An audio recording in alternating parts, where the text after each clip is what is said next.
Hi மக்களே, குயிக்காக நம்ம பிக் பாஸ்ல நேற்று என்ன நடந்ததுன்னு பார்த்துருவோமா? ஸோ காலையிலேயே பார்த்தீங்கன்னா பிக் பாஸ் வீட்டில் இருக்க எல்லாரையும் லிவிங் ஹாலுக்கு வர சொன்னார். ஸோ எல்லாரும் வந்து வரிசையாக உட்கார ஆரம்பிச்சிட்டாங்க. எல்லாரும் வந்து உட்காந்ததுக்கப்புறம் அடுத்த வாரம் யார் தலையாக ஒரு போட்டி வைக்கிறாங்க. ஸோ அந்த போட்டியில் வந்து யாரெல்லாம் பார்ட்டிசிபேட் பண்ணணும்னு செலக்ட் பண்ணுவோம்ல. ஸோ அதுக்காக வந்து இந்த வாரத்தில் யார் பெஸ்ட் பர்ஃபார்மர்னு உங்களில் பேசி ஒரு 2 பேரை செலக்ட் பண்ணுங்க அப்படின்னு பிக் பாஸ் சொல்லிட்டாரு. ஸோ ஒவ்வொருத்தராக வந்து அவங்க மனசில் யார் யாரெல்லாம் இருக்காங்களோ, யார் அடுத்த வார தலையாக இருக்கணுமோ அவங்கள வந்து அவங்கவுங்க ரீசனை வச்சு நாமினேட் பண்ண ஆரம்பிச்சிட்டாங்க. ஸோ அதில் பார்த்தீங்கன்னா 2 பேர் மட்டும் செலக்ட் பண்ணாங்க. அதில் வந்து கனியும் நம்ம சபரியும் பார்த்தீங்கன்னா அதிக ஓட் வாங்கினனால அவங்க 2 பேரும் செலக்ட் ஆகிட்டாங்க. அது மட்டும் இல்லாமல் போன வாரம் டாஸ்கில் கமருதன் வேறு லெவலில் விளாண்டு ஃபஸ்ட்டாக வந்துட்டாரா. ஸோ அவரையும் அந்த லிஸ்ட்டில் ஆட் பண்ணிட்டாங்க. ஸோ டோட்டலாக பார்த்தீங்கன்னா இப்போ 3 பேர் வந்து அடுத்த வார தலை போட்டிக்கு செலக்ட் பண்ணியிருக்காங்க. ஸோ பெஸ்ட் பெர்ஃபார்மராக 2 பேரை செலக்ட் பண்ணியாச்சு. ஸோ அடுத்து என்ன பெஸ்ட் பெர்ஃபார்மன்ஸ் தானே. ஸோ அதில் 2 பேரை வந்து நாமினேட் பண்ண சொன்னாங்க. ஸோ ஒவ்வொருத்தங்களாக வந்து சொல்லிட்டு இருந்தாங்க. ஸோ திடீர்னு வியானா வந்து இந்த மாதிரி எஃப்ஜேக்கு வந்து ஆதிரை வந்து ரொம்ப சப்போர்ட் பண்ணுறா அப்படிங்கிற மாதிரிலாம் பேசி அவங்கள ட்ரிகர் பண்ணி விட்டாங்க. அவங்க மூஞ்சியை பார்த்தாலே விட்டா நான் உன்னை மூக்கு உடச்சிட வேண்டிய அப்படிங்கிற மாதிரி பார்த்துட்டு இருந்தாங்க.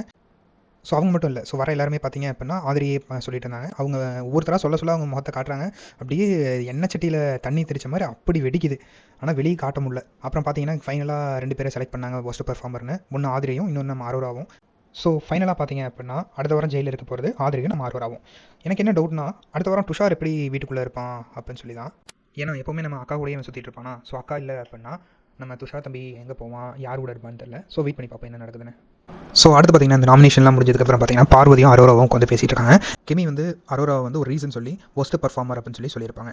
என்னன்னு பார்த்தீங்கன்னா நீங்கள் பிரிட்டியாக அழகாக இருக்கீங்க, அதை யூஸ் பண்ணி மற்றவங்கிட்ட வேலை வாங்குறீங்க அப்படிங்கிற மாதிரி ஒரு பாயிண்ட் போட்டிருப்பாங்க. அது ஆக்சுவலாக நம்ம அரோராவுக்கு பிடிக்கல. ஸோ அதை பற்றி அரோராவும் பார்வதியும் பேசிகிட்டு இருந்தாங்க. அரோரா சொல்கிறாங்க, என்னோடய ஒர்க்கே பார்த்தீங்கன்னா மாடலிங். ஸோ நான் வந்து எப்போவுமே வந்து என்னை அழகாக க்ரூம் பண்ணி தான் இருப்பேன். ஸோ ஃபோட்டோஷாப் பண்ணுறாங்க அப்படின்னா நான் போய் அப்படி நிற்பேன் இப்படி நிற்பேன். ஸோ இது என்னோட நேச்சரை மாற்றிட்டு இந்த கேம் விளையாட சொல்கிறாங்க. என்னால் அது முடியாது அப்படிங்கிற மாதிரி சொல்கிறாங்க. பார்வதியும் வந்து ஆமாம் கரெக்ட் தான், நீ வந்து மற்றவங்களுக்காக நான் மாற்றிக்க வேணாம் அப்படிங்கிற மாதிரி சொல்லிட்டு அந்த டாக்கு ரொம்ப சீரியஸாக போயிட்டுருக்கு. உடனே சைடில் பார்த்தா நம்ம நடிப்பு அரக்கன் வாட்டர்மேன் ஸ்டார் வேறு இடையில வந்து லூசு பெண்ணே அப்படின்னு சொல்லிட்டு பாடிட்டு இருக்காரு. உடனே பார்வதியும் அரோரா வந்துட்டு கொஞ்சம் ஸ்பேஸ் கொடுங்க, பசங்களாக பேசிட்டு இருக்கோம் அப்படின்னு சொல்லிட்டு அவங்க கான்வர்சேஷனை கண்டினியூ பண்ணுறாங்க. ஸோ அடுத்து பார்த்தீங்க அப்படின்னா கடந்து வந்த பாதை. ஸோ இன்றைக்கி 2 பேர் வந்து அவங்களோட கடந்து வந்த பாதையை பற்றி சொல்லலாம் அப்படின்னு சொல்லி பிக் பாஸ் சொன்னோன்னே வினோத், பார்வதி, அப்சரா அண்ட் கமருதீன் இந்த 4 பேர் வந்து எந்திரிச்சாங்க. எந்திரிச்சோன்னே நாங்கள் சொல்லிக்கிறோம், நாங்கள் 2 பேர் நாமினேஷனில் இருக்கோம் அப்படின்னு சொல்லி கமருதீனும் பார்வதியும் சொல்லிடுறாங்க. ஸோ இப்போ 3 பேர் இருக்காங்களா. பார்வதி வாண்டடாக வந்து அப்சராவும் கமருதீனும் சொல்லிங்க, நீங்கள் சொல்லிங்க, அடுத்த டைம் நான் கண்டிப்பாக சொல்லுவேன் அப்படின்னு சொல்லிட்டு உட்காந்துறாங்க. ஸோ இப்போ கமருதீன் வந்து ஃபஸ்ட்டு ஸ்டார்ட் பண்ணுறாரு. ஸோ அவர் என்ன சொல்கிறாரு அப்படின்னு பார்த்தீங்க அப்படின்னா, அழகா என் கதை வந்து போர் அடிக்காது, நல்லா இன்ட்ரெஸ்டிங்காக இருக்கும் அப்படின்னு ஆரம்பிச்சார். பட் ஆனால் அவர் சொன்னது பார்த்தீங்கன்னா அவங்க அப்பா அவருக்கு பாசமே அவங்க அப்பா பாசமே அவருக்கு இல்லை, அவங்க அம்மா தான் வளர்த்தாங்க, அவங்க அப்பா ரொம்ப கொடுமைப்படுத்தினார்னு ஆரம்பிச்சார். ஸோ இதெல்லாம் சொல்லும்போது ரொம்ப சிரிச்சிட்டே சொன்னார். அப்புறம் அவங்க அப்பா இறந்ததுக்கப்புறம் ஒரு ஃபங்க்ஷனுக்கு போகும்போது அவங்க ரிலேட்டிவ்லாம் பணக்காரங்களாம். அவர் ஃபங்க்ஷனுக்கு போகும்போது அவங்க அம்மா ஒரு ட்ரெஸ் எடுத்து கொடுத்துருக்காங்க. அதை போட்டுட்டு அவர் போகும்போது திடீர்னு அவரை வந்து எச்சல் எடுக்க சொல்லிட்டாங்களாம். ஸோ அது ரொம்ப ஹர்ட் ஆகிருக்கும். அதுக்காக ஓகே. பட் திடீர்னு அன்புள்ள ரஜினிகாந்த் படம் வந்தது அப்படின்னு சொல்லிட்டு தானும் அழுத ஆரம்பிச்சிட்டார். என்ன ரீசன் எதுவுமே சொல்லவே இல்லை. அப்பா பாசமே எங்களுக்கு இல்லை, எனக்கு அப்பாவே பிடிக்காதுன்னு சொல்லிட்டு அடுத்து பார்த்தீங்க அப்படின்னா அவரோட லவ் லைஃப்பில் குதிச்சிட்டாரு. ஸோ சின்ன பையனாக இருக்கும்போது, அதாவது சீரியலில் நடிக்கிறதுக்கு முன்னாடி பார்த்தீங்க அப்படின்னா ஒரு பொண்ணு வந்து அவருக்கு ஃபோன் பண்ணி பேசிச்சான், லவ் பண்ணிச்சான். ஸோ இவர் வந்து என்ன பண்ணியிருக்காரு, கனவுலேயே வந்து வீடு, காரு, 2 குழந்தைங்க இதெல்லாம் நமக்கு இருக்குது. ஆக்சுவலாக இது பார்த்தீங்கன்னா நிறைய படத்தில் வர மாதிரி இருந்தது. இந்த மாதிரி எல்லாரும் ஃபீல் பண்ணுற மாதிரி அவர் ஃபீல் பண்ணிட்டு இருக்காராமா. அப்புறம் விஜய் டிவியில் ஆப்பர்ச்சுனிட்டி கிடைச்ச உடனே பார்த்தீங்க அப்படின்னா அந்த பொண்ணாக ஃபோன் பண்ணி இவர்கிட்ட இந்த இண்டஸ்ட்ரியில் இருக்கவங்க எங்கள் ஃபேமிலிக்கு செட் ஆக மாட்டாங்க அப்படின்னு சொல்லிட்டு பிரிஞ்சு போயிடுச்சான். ஸோ இதை சொல்லிட்டும் அவர் சிரிக்க தான் ஆரம்பிச்சிட்டாரு. ஸோ செகண்டாக பார்த்தீங்கன்னா அவருக்கு இன்னொரு லவ் இருந்திருக்கு. அது வந்து அவரோட ஃபஸ்ட் சீரியலில் அவருக்கு ஒரு பேரா ஒரு பொண்ணு இருந்திருக்காங்க. அந்த பொண்ணோட 2 வருஷமாக டேட் பண்ணியிருக்காரு. அப்புறம் ஏதோ ஒரு ரீசனால் பிரிஞ்சுட்டாங்க. மறுபடியும் அந்த பொண்ணுக்கு அவர் ரூட் போடுற மாதிரி நான் உங்களை நல்லா பார்த்துக்கல, என்ன மன்னிச்சிருங்க அப்படின்னு சொல்லி இது பண்ணிவிட்டு எனக்கு என்னமோ அவர் மறுபடியும் அந்த பொண்ணை ட்ரை பண்ணுறதுக்காக விட்டு போடுற மாதிரி தான் இருந்தது. ஸோ அப்படி சொல்லிட்டு அவரோட கதையை முடிச்சிட்டாரு. அந்த செகண்ட் லவ் ஸ்டோரி சொல்லும்போது பார்த்தீங்கன்னா அந்த பொண்ணை எல்லாருக்குமே தெரியும் போல், சீரியலில் ஒர்க் பண்ண எல்லாருக்குமே.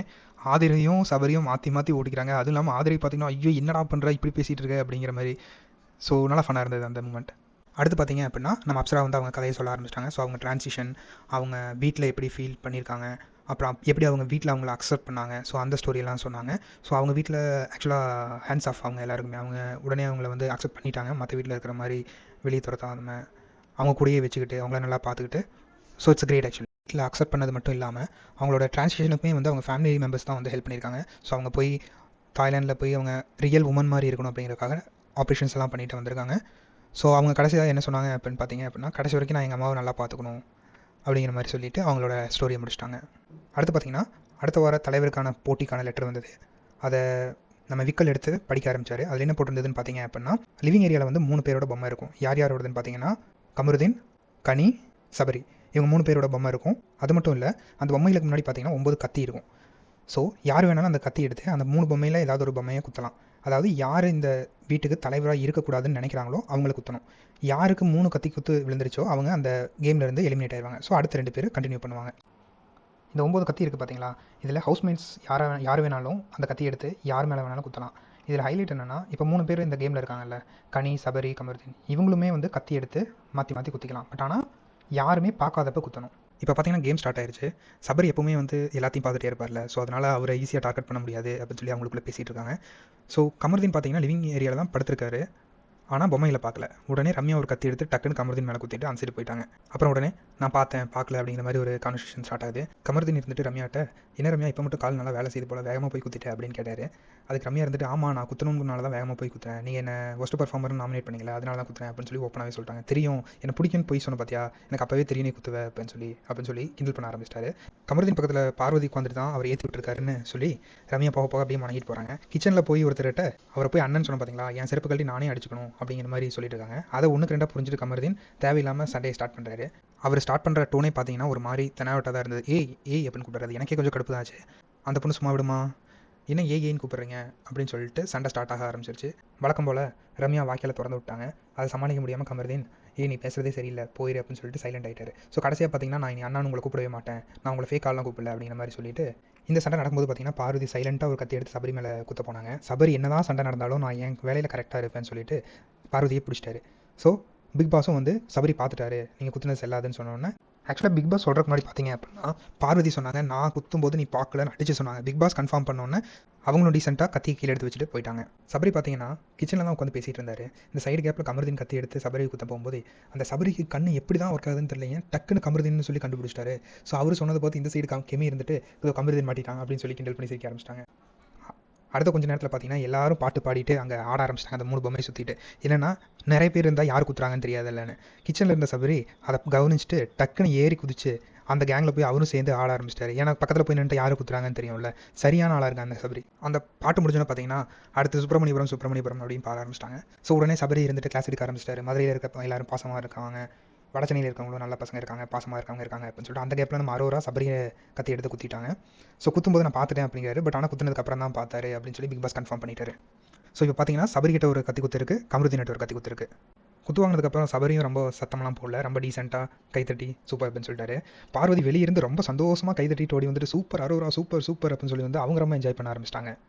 கொஞ்ச நேரத்தில் கலையரசன் ஒரு டாஸ்க் வந்திருக்கு, நம்ம எல்லாரும் பண்ணணும் வாங்க படிக்க போகிறேன் அப்படின்னு சொல்லி எல்லாரையும் கூப்பிட்டாங்க. ஸோ எல்லாரும் போகும்போது பார்த்தீங்க அப்படின்னா இந்த கேப்பில் சுபிக்ஷா என்ன பண்ணிட்டாங்கன்னா கத்தி எடுத்து கமருதீனை குத்திட்டாங்க. அடுத்து என்ன மறுபடியும் அவர் ஆரம்பிச்சிட்டாரு, என் முதுகில் குத்தாதீங்க, என் முன்னாடி வந்து சமாளிக்க பாருங்கள் அப்படி இப்படின்னு. செகண்டு குத்து வாங்கினாலையா என்னன்னு தெரியல, கமருதீன் மனசை விட்டார். இன்னைக்கு குத்துனா குத்திங்க நான் வெளியே போகிறேன் அப்படின்னு சொல்லிட்டு டாஸ்க் லெட்டர் படிக்கிறது கூட கேட்காம அவர் பாட்டுக்கு வெளியே போகிறேன்னு போக ஆரம்பிச்சிட்டாரு. சைடில் பார்வதி வேறு நல்லா ஏற்றி விடுறாங்க, இது முதுகில் குத்துறதாண்டா கேமு, யார் குத்துறான்னு மட்டும் நோட் பண்ணி வச்சுக்கோ அப்படின்னு சொல்லி நல்லா ஏற்றி விடுறாங்க. இவர் இந்த கேப்பில் பாத்ரூம் போகிறேன் யார் வேணாலும் குத்திங்க அப்படின்னு சொல்லிட்டு உள்ளே போயிட்டாரு. ஆதிரை அவங்க கத்தி எடுத்து கமருதீனை மறுபடியும் குத்திட்டாங்க.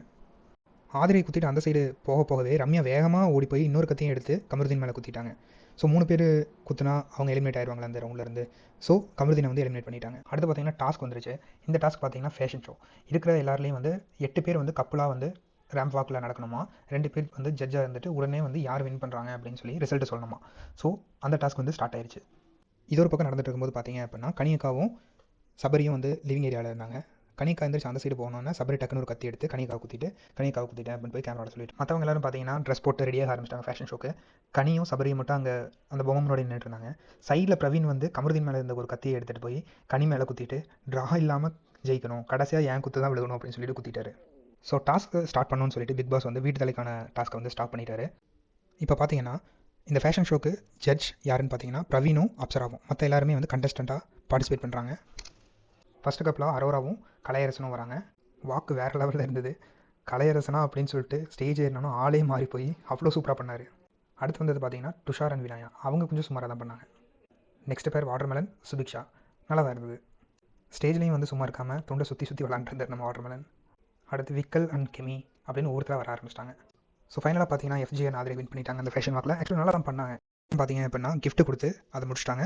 ஸோ வீட்டு தலையோட போட்டியை ரெஷ்யூம் பண்ணிட்டாங்க. ஸோ இன்றைக்கி இதுதான் நடந்தது.